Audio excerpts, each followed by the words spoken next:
Hello everyone, स्वागत है आपका बंधु सिंगिंग चैनल में। आज का टॉपिक है संगीत, गीत, पंडित और नायक। ये 4 टॉपिक के बारे में मैं आज बताऊंगी आप लोगों को। एक छोटा सा नोट लेकर के आई हूँ कि आप लोगों के लिए भी ये बहुत हेल्प करेगा, ताकि आप लोग भी ये एक छोटा सा नोट बना लें। इसलिए मैं ये नोट बना ली हूँ। तो चलिए शुरू करते हैं कि संगीत क्या होता है। संगीत क्या होता है? गायन, वादन तथा नृत्य तीनों के सम्मिलित रूप को हम संगीत कहते हैं। जब हम गायन को, वादन को और नृत्य को तीनों को मिलाते हैं तो संगीत कहलाता है। जब हम क्या करते हैं, गायन को, वादन को तथा नृत्य तीनों को मिलाते हैं तो उसे संगीत कहा जाता है।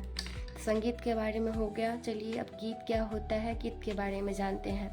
आधुनिक काल में ध्रुपद, धमार, ठुमरी आदि निवद्ध संगीत किसको कहते हैं? जो ताल में बंधा हुआ हो उसे निवद्ध संगीत कहते हैं। ये मैं पिछले वीडियो में आप लोगों को बता चुकी हूँ। तो निवद्ध संगीत किसे कहते हैं? जो तालबद्ध संगीत हो, उसे निवद्ध संगीत कहते हैं। का प्रचार है, ये गीत के प्रकार कहलाते हैं। अगर हम ध्रुपद या धमार या ठुमरी को पहले या फिर आज के समय में हम गाते हैं तो उसे हम गीत ही कहते हैं। लेकिन गीत की परिभाषा अगर हम देखें तो गीत की परिभाषा इस प्रकार से बनेगा। स्वर और लय तालबद्ध शब्दों की सुंदर रचना को हम गीत कहते हैं। स्वर और लय तालबद्ध शब्दों की सुंदर रचना को हम क्या कहते हैं? संगीत कहते हैं या फिर गीत कहते हैं। संगीत की परिभाषा तो मैं बता चुकी हूँ वहाँ पर कि संगीत क्या होता है, और गीत ये होता है स्वर और लय तालबद्ध स्वर शब्दों की सुंदर रचना को हम गीत कहते हैं। अब हम देखते हैं कि ध्रुपद, ख्याल, ठुमरी आदि में भिन्नता का आधार यही है कि इसकी गायन शैली एक दूसरे से अलग होती है। हम देखेंगे कि गीत और ध्रुपद, ख्याल या ठुमरी कुछ भी चीज़ें गाया जाएगा तो हम कैसे समझेंगे कि नहीं ये गीत है, ये ठुमरी है, ये ध्रुपद है, ये ख्याल है। तो इन सब चीज़ों की हम गुण को जानते हैं कि कैसे हम समझेंगे कि ये ध्रुपद है, ये गीत है। तो हम देखते हैं गायन शैली ताल का घनिष्ठ संबंध है। मतलब ताल से समझेंगे कि ये गीत है या फिर ख्याल या ठुमरी या ध्रुपद गाया जा रहा है। जैसे ख्याल के लिए 3 ताल का प्रयोग किया जाता है। जब हम ख्याल गाते हैं तो 3 ताल का प्रयोग किया जाता है, 1 ताल का प्रयोग किया जाता है, झुमरा आदि का प्रयोग किया जाता है। जब हम ध्रुपद गाते हैं तो ध्रुपद में 4 ताल, तिवरा ताल, शूल ताल आदि गाया जाता है। अगर हम ठुमरी जब गाते हैं या ठुमरी हम कैसे समझेंगे कि ये ठुमरी गा रहा है? जब दीप चंदी ताल बजता हो या जत ताल बजता हो तो हम समझ जाएंगे कि ये ठुमरी गा रहा है। या फिर हम ठुमरी जब गाते हैं तो उसमें कौन कौन सा ताल का प्रयोग किया जाता है? दीपचंदी ताल का और जत ताल का। यहाँ से आप लोगों को क्वेश्चन भी पूछा जाएगा कि ख्याल में कौन कौन सा ताल का प्रयोग किया जाता है। ख्याल में कौन कौन सा ताल का प्रयोग किया जाता है तो हमको ये बताना है कि 3 ताल, 1 ताल, झुमरा ताल का प्रयोग किया जाता है। और ध्रुपद में कौन कौन सा ताल का प्रयोग किया जाता है तो 4 ताल, तिवरा ताल, शूल ताल आदि बजाया जाता है। और अगर हम ठुमरी गाते हैं तो ठुमरी में कौन कौन सा ताल का प्रयोग किया जाता है तो दीपचंदी ताल और जत ताल। जब हम ख्याल को देखें तो ख्याल में और सारे ताल बजाया जाता है। तो ताल का लगभग हम 2-3 नाम लिखे हुए हैं, लेकिन इससे पिछले वाले वीडियो में हम बना चुके हैं। इसमें और ताल का प्रयोग किया जाता है, वो हम पढ़ा चुके हैं, इसीलिए ये नाम नहीं लिखे। ध्रुपद में भी और ताल का प्रयोग किया जाता है, लेकिन हम पिछले वीडियो में बता चुके हैं ध्रुपद के बारे में विस्तार से। तो ध्रुपद के बारे में बता चुके हैं, इसीलिए हम क्या किए, बहुत सारे ताल का नाम नहीं दिए।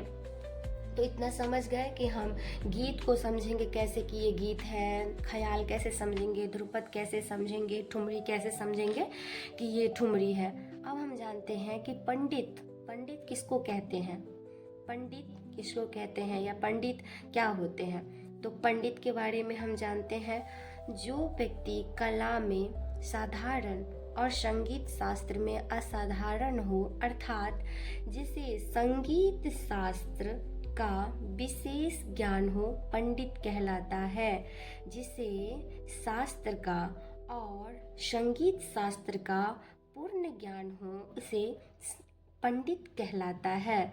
वो पंडित कहलाता है या फिर उसे हम पंडित कहते हैं। तो इसका परिभाषा एक छोटा सा मैं दे दी हूँ कि जो व्यक्ति कला में साधारण और संगीत शास्त्र में असाधारण हो, अर्थात जिसे संगीत शास्त्र का विशेष ज्ञान हो, पंडित कहलाता है। अब हम जानते हैं कि नायक क्या होता है।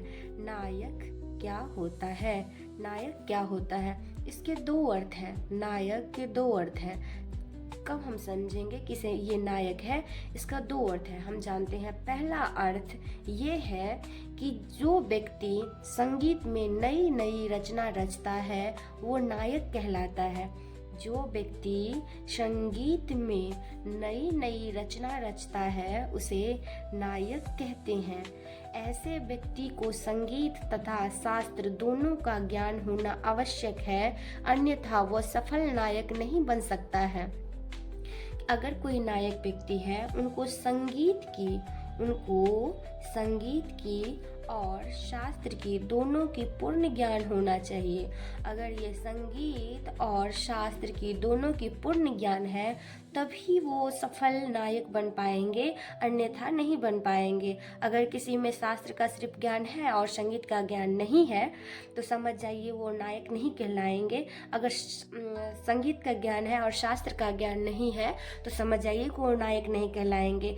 ये दोनों, संगीत और शास्त्र दोनों को आवश्यक है रहना, दोनों का ज्ञान रहना ही चाहिए, तभी वो नायक कहलाएंगे।